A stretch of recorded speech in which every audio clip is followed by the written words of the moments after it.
चला तर मंडळी, माझ्या नवऱ्याला मला चॅलेंज द्यायची भलतीच हौस आहे. म्हणे नवीन वर्षाची सुरुवात नवीन पदार्थाने कर. म्हटलं करूया की. 2 चमचे तुपामध्ये 4 चमचे रवा, 2 चमचे बेसन पीठ मंद आचेवर खमंग भाजलं.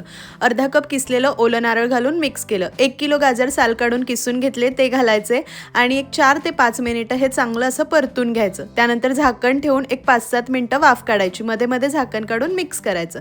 त्यानंतर 250 ml 1 कप इतकं दूध घालायचं आणि गाजर मऊ शिजेपर्यंत शिजवायचं. त्याला मध्ये मध्ये मॅशरने मॅश करायचं. संपूर्ण दूध आटलं की मग यामध्ये 150 ग्रॅम खवा घालायचा आणि परत एकदा 3-4 मिनिटं परतायचं. नंतर 1 कप साखर घालायची आणि संपूर्ण घट्ट होईपर्यंत शिजवायचं.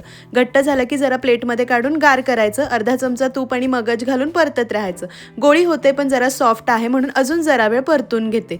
तर छान असं घट्ट परतून झालं की ताटात काढून गार करायचं.